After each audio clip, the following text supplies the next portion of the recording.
જ્યાં જ્યાં ભજન છે ને ભાઈ, હમણાં મેં કીધું એમ વાતું પડી છે, પ્રસંગ બન્યા પહેલા બાપુ કોઈ વસ્તુ બને નહીં. આપણે આને મકાન કહીએ છીએ ને, પણ આને મકાન કહેવાય, પણ આમાં બધી ઈંટું જોવે, રેતી જોવે, સિમેન્ટ જોવે, પાણી જોવે, કપચી જોવે, લોખંડ જોવે. આમાં આપણે મકાન ક્યાં ક્યાં આપણે આંગળી ક્યાં મૂકવી? વસ્તુ છે ને, વસ્તુ બને ને અહીંયા બાપુ કઈક કારણ હોય. આ વાણી છે ને નિરલભાઈ ગઈ છે. ક્યારે બની? એના લગ્ન કુંભારાણા હારે થયા ત્યારે નિરલભાઈ ને વળાવવાનો સમય થયો ને, એમના બાપુજીને મળવા માટે આવે છે નિરલભાઈ, અને એમના બાપુજી રડે છે, કારણ કે દીકરી વિદાય વહમી છે ભાઈ. ગમે એવો બાપ હોય ને, કોઈ દી જિંદગીમાં રોયો ન હોય, પણ બાપુ એનું પારેવો જેથી માળો મૂકીને જાય ને, તેથી ગમે એવો બાપ હોય ભાંગીને ભૂકો થઈ જાય. જ્યાં ધર્મ ધ્રુજો ને બાપુ, જ્યાં પુરુષ નથી પૂગ્યો ને, આ દેશની આબરૂ બાપુ દીકરીઓ રાખી છે. એટલા માટે આ વાણી છે ને, નિરલભાઈના જ્યારે લગ્ન થયા ને કુંભારાણાની હારે, એમના પિતાજીને મળવા આવે અને પિતાજી એમના રડે છે. પછી એમના પિતાજી કહે છે કે બેટા મારી પાસે કંઈક માગો. એટલે દીકરી એમ કહે છે કે પણ બાપુ હવે ખટારા ભરાય એટલું આપ્યું, આમાં મારે કંઈ માગવાની જગ્યા નથી, શું માગવું? ઘણું છે, આમાં ક્યાં મને થોડું આપ્યું છે. કે પણ બેટા તમે કાંઈક મારી પાસે માગો તો મને એમ થાય કે મારી દીકરીએ મારી પાસે કંઈક માગ્યું છે. કે બાપુ તમારી જો બહુ ઈચ્છા હોય ને તો એક ગુરુ મહારાજને બોલાવી દો, મારે એમના દર્શન કરવા છે. જો આ સંસ્કાર આપણી દીકરીને કીધું હોય કંઈક બેટા માઇક કંઈક માઇક, તો આપણે શું કે 2 તોલા હોણું લઈ દો, પડ્યું છે કાંઈ ભાવશે. આ સંસ્કાર બાપુ બજારે નથી મળતા, એ તો લોહીમાં હોય. ગુરુ મહારાજને બોલાવ્યા, દાદા ઉગમ બાપુ અને ઉગમસિંહને બોલાવી અને નિરલભાઈ વંદન કરીને કહે છે કે બાપુ કોઈની દીકરી ઘરે રહી નથી ને ઘરે રહેવું એવો કોઈ મારો દાવો નથી, પણ હું મારા સાસરે જાઉં અને અહીંયા મારા સાસરિયામાં જે સભ્યો હોય એમને ભજન ગમતું હોય તો વાંધો નહીં, જો ભજન નહીં ગમતું હોય તો હું ભજન વગર જીવી નહીં શકું. એની માટે મારે શું કરવું? ભજન મારો જીવ છે, ભજન મારો પ્રાણ છે, ભજન મારો ખોરાક છે. ભજન નહીં કરવા દે તો હું જીવી નહીં શકું. બાપુ એના માટે શું કરવું? એક શાલિગ્રામ ભગવાનની મૂર્તિ આપી ગુરુ મહારાજ કે આને લઈ જા બેટા અને તારા રૂમમાં રાખજે, દીવો અગરબત્તી કરજે, તને ભજનની મોજ લૂંટતી હોય ને એવું તને લાગશે. એટલે કુંભારાણા કઈ હારા તો નહોતા, એ નિરલભાઈ જઈને માર્ગે ચડાવ્યા. આ દુનિયા માને છે ને, આપણી વાણી છે ને, ઓતર દિશાથી એક ચારણ આવ્યો કુંભા તારે દ્વાર. વાણી તો ઘણી બધી છે, પણ આપણને એમ થાય ખાનારા નથી મળતા, ક્યાં નાખું? એની બાપુ વાયકાની એવડી મોટી પરંપરા હતી ને, એ ગઢવી અહીંયા આવ્યો ને, સંતો એમ કહે છે કે કુંભારાણાને 1600 રાણીઓ હતી. પછી એટલી હોય એટલે હાસુ ખોટું મારો રામ જાણે. એ 1600 રાણીઓ હતી ને, પછી ગઢવી એમ કહે છે કે હું તમારું નામ સાંભળીને કંઈક માગવા આવ્યો છું, કે માગો માગો, સોનું ચાંદી જે જોઈએ માગો. એ કે એવો કચરો મારે ઘણો પીડ્યો છે, હું એ લેવા નથી આવ્યો. કે તો હું જોવે? એ કે મને એક રાણી આપો. એટલે કુંભાને એમ થયું મારે 1600 રાણીઓ છે, મને રાણી તો હું આપું, પણ 1600 મારે કેવું કોને તું જાય? એટલે એના આમ આંટો માર્યો ને એટલે બધી એને ખબર પડી ગઈ કે એક ચારણ આવ્યો છે અને બૈરું માગે છે. ઓલીને એમ કે મને દઈ દઈશ, ઓલીને એમ કે મને દઈ દઈશ. બધી માળા અગરબત્તીઓ આરતીઓ પૂજા મંડ્યું કરો. એટલે હા નવરી ખોયું ઘોડે બેઠી. એટલે કુંભાઈ આમ જોયું કે આ કોઈ દી દીવો નથી કર્યો, પણ આ ખમાસાર મેળા ને એમાં બધી ભક્તિના માર્ગે ચડી ગઈ. એટલે પછી ફરતા ફરતા નિરલભાઈ પાસે આવ્યા. એ કે એક ચારણ આવ્યો છે અને એ એમ કહે છે કે મને એક તારી રાણી આપી. અને આ 1600 જગ્યાએ મેં બધી આંટો માર્યો, પણ બધી માળાઓ લઈ લઈને બેઠી હોય કે મારે આમાં કોને કહેવું? ત્યાં નિરલભાઈ એમ કહે છે કે મને આપી દો, હું જાઉં. જો બાપુ બૈરું તો અડધું અંગ ઈને કહેવાય. પતિની વાત પત્નીને સમજી શકે ને પત્ની પતિની વાતને સમજી શકે ને એને અડધું અંગ કહેવાય, અને એને પતિવ્રતા કહેવાય. બાકી તો આપણે ઘરે ઘણી જગ્યાએ જોઈ, આપણને એમ થાય કે હવે આમાં શું વાત કરવી ભલામણ. નિરલભાઈ કહે છે કે મને હોપી દો ચારણ હારે, હું જાઉં. અને પછી કુંભો ના પાડે છે કે હવે મને માર્ગે ચડાવ્યો ને તમે વિયા જાઓ, મને ઠેઠ પોગાડે કોણ? જો આ પીડા કહેવાય. અને પછી નિરલભાઈ ને એમ થયું કે હવે આને હજી હવે મગજમાં ઉતર્યું ભજન. પછી કુંભાને કહે છે કે ભજન ઉપર ભરોસો છે કે તો હા, ગુરુ ઉપર ભરોસો છે તો કે હા, શબ્દ ઉપર ભરોસો છે તો કે હા, તો કે જાઓ ચારણને જઈને કહી દો કે 1600 રૂમમાં 1600 રાણીઓ છે, જે રૂમમાં મારી હાજરી ન હોય ને રાણી બેલ બે તારા બાપના કહી દો જાઓ. હગડગ થતું તું મન, 1600 રૂમમાં 1600 રાણીઓ 1600 જગ્યાએ હું કેવી રીતે હોય, કુંભાને હગડગ થતું. પણ નિરલભાઈ કહે છે ગુરુ માથે શબ્દ માથે ભરોસો હોય તો તમે ગભરાવમાં જાઓ અને કહી દો, અને એકેય રૂમમાં તમારી હાજરી ન હોય એવું ન બને, તમે જાઓ કહી દો. અને ચારણને જઈને કીધું કે મારા 1600 રૂમ છે ને 1600 રૂમમાં 1600 રાણીઓ છે, જે રૂમની માલિક મારી હાજરી ન હોય ને એકલી રાણી હોય ને રાણી મેલ બે તમારા બાપનું જાઓ. અને ભાઈ ચારણ નીકળ્યો ને, જે રૂમમાં નજર કરે ને એક કુંભો ને એક રાણી, એક કુંભો ને એક રાણી, એકેય રૂમમાં બાપુ કુંભાની હાજરી ન હોય એવું બને નહીં. અને પછી લાકડી પડે એમ ચારણ પડ્યો, અને તેથી કુંભાને નક્કી થયું કે હારું નિરલ છે ને ઈ જ મારો ઉદ્ધાર કરે, બાકી મારો કોઈ શેડો લાવી શકે એવું નથી, એમ નક્કી થવું જોઈએ. એટલે નિરલભાઈ એના સાસરે આવ્યા પછી કુંભાને ભજનના માર્ગે ચડાવે, અને એક દિવસનો સમય અને એને બહાર ગામ જવાનું થયું. અને એમના ભાઈ નાના બાલસિંહ, કુંભારાણાનો નાનો ભાઈ અને નિરલભાઈ નો દિયર, એ કુંભારાણા ભલામણ કરે છે હું 2000 થી બહાર ગામ જાઉં છું અને તું રાજનું ધ્યાન રાખજે, 2 દી પછી હું આવતો રહીશ. હવે એને ભજન હારે કાંઈ લેવા દેવા નહીં. હાજ પડી અને નિરલભાઈ ના ઓરડેથી ભજન મીડિયા સંભળાવા. એને એમ થયું કે ભજનનું કોઈને કીધું નથી ને રાજમાં ભજનના રાગડા કોણ તાણે. હવે યા નજીક આવે ને તો ભજન બંધ થઈ જાય, આખો જાય તો ભજન સંભળાય. 2-3 આટા માર્યા, નિરલભાઈ બહાર નીકળ્યા. એ કે બાલસિંહ શું આટા મારો? એ કે મને હમણાં ભજન જેવું કઈ સંભળાતું. તો કે ભજન તો આ રૂમમાં ચાલુ છે. તો કે હું અહીંયા આવું તો મને કેમ નથી સંભળાતું? ત્યારે બાપુ આ નિરલભાઈ વાણી કરી લે કે અધૂરિયાને ન હોય દિલડા કરી વાત, કોક નર જો પૂરા મળે ને તો રાવું રેણી, તમે તો અધૂરિયા છો. એ અધૂરિયા કિદાન બાપુ છમ છમ છમ રૂવાડા ઉભા થયા હો. દરબારનો દીકરો અને ભાભી બાપુ આવું મેણું મારે. ઈ કે તમે મને અધૂરિયો કયો છો? આ રાજપાટ ધન દોલત હીરા માણેક હાથી ઘોડા અધૂરિયો કયો છો? ઈ કે ઈ તો દરબાર આઈનું ભેગું આવે એવું શું કર્યું? અને પછી બાપુ જેમ દરિયામાં તોરલે જેસલને કીધું ને, અને પછી જેસલને જે હબાકા મીડ્યા ને આવવા, એવા બાલસિંહને હબાકા આવવા મળ્યા. મારા દીકરું કે આ બધું છે તો આઈને જ રહેવું. એ કે ભેગું આવ્યું કે તો કે કરી લ્યો, નકર આ સમય વ્યો જાય ખબર નહીં રહે, રોતાય નહીં આવે. તો કે આ ભોગવું શું એ શું છે? તો કે એ તમારે સાંભળવું છે? તો કે હા. તો કે સાંભળો. નિરલભાઈ કહે છે બાયલને, શું કહે છે?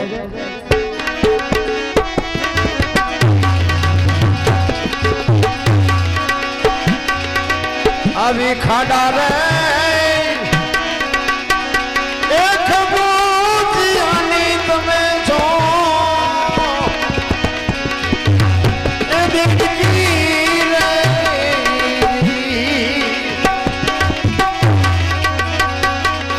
આવી ખાડા રે એક બુદ્ધિયાની માયલ તમે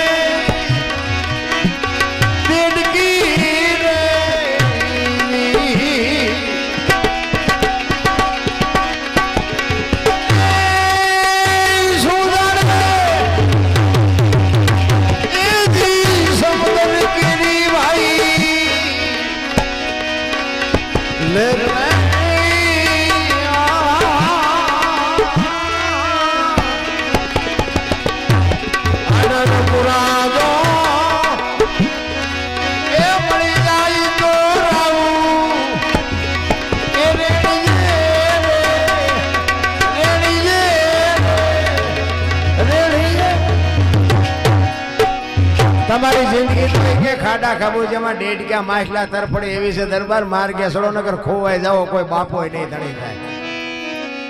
નક્કી થાય ને પછી જ બાપુ આ અંદર થી આવે. નિજાનંદ છે ને, નિજાનંદ ઈ પોતાનો આનંદ છે. ઈ નિજાનંદ તો અંદર થી આવવો જોઈએ. હું તમને 500 રૂપિયા આપું ને એમ કહું અડધી કલાક દાંત કાઢો, કાઢી શકો. અને કાઢવા જાવ તો હી થાય, હાસા દાંત ન નીકળે. અને દાંત કાઢી એવી કંઈક વાત આવે ને તો બાપુ નો કાઢવા હોય તો તમે ખડખડાટ કાઢી આપો. આ નિજાનંદની વાત છે. ચિત્તની શાંતિ, મનની પ્રશંસા, દિલની દાતારી, ગુમડાની રૂજ ને ટાઢિયા તાવની ટાઢ એટલું માલિકુરથી આવે. આ સમજવું જરૂરી છે.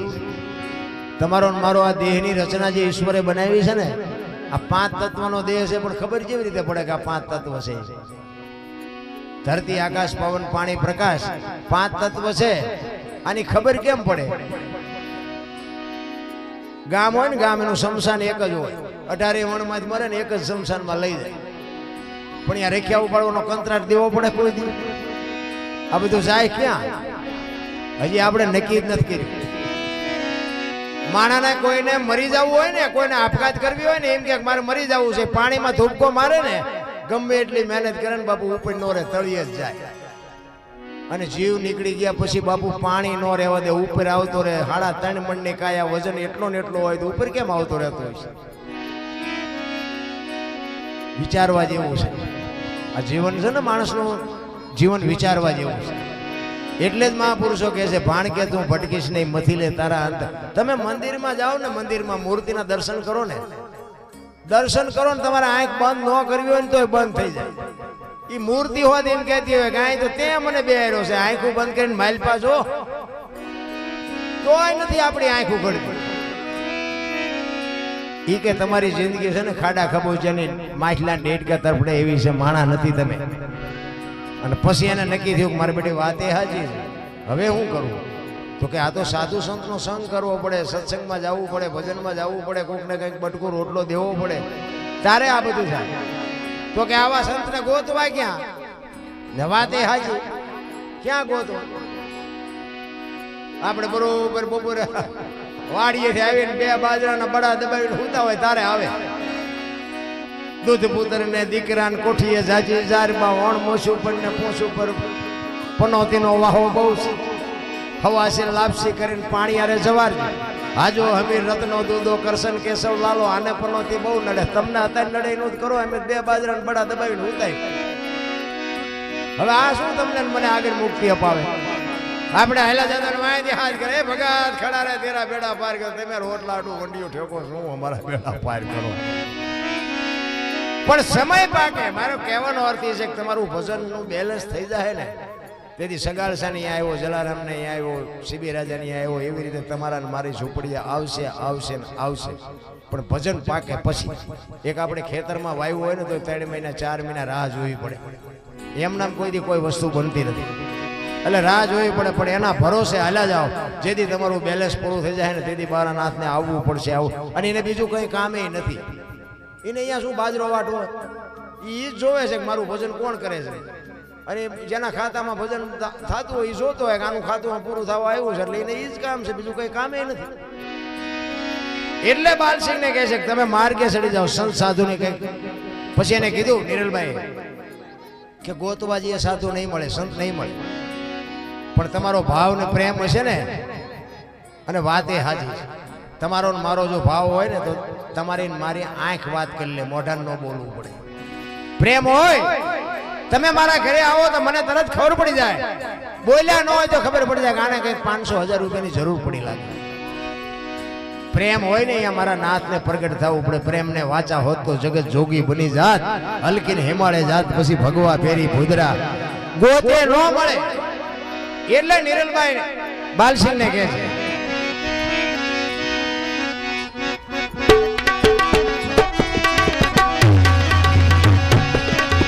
આવા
તો બની વાતની ભગવાન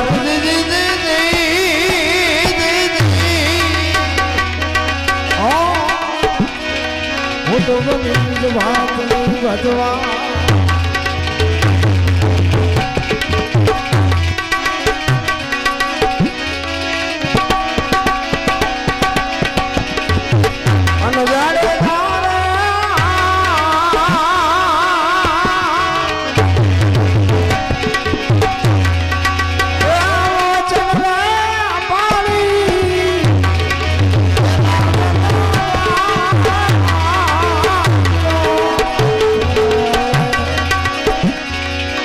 અને વચન ચૂક્યા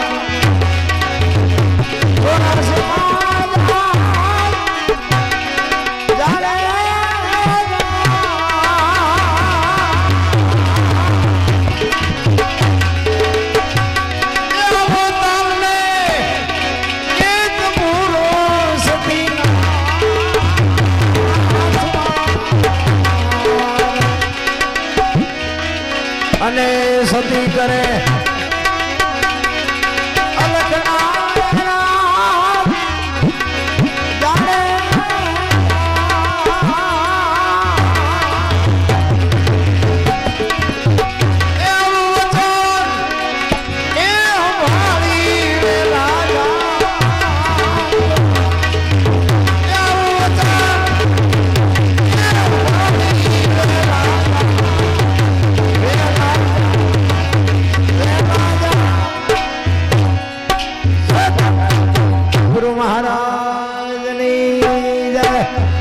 રામદેવજી મહારાજની જય.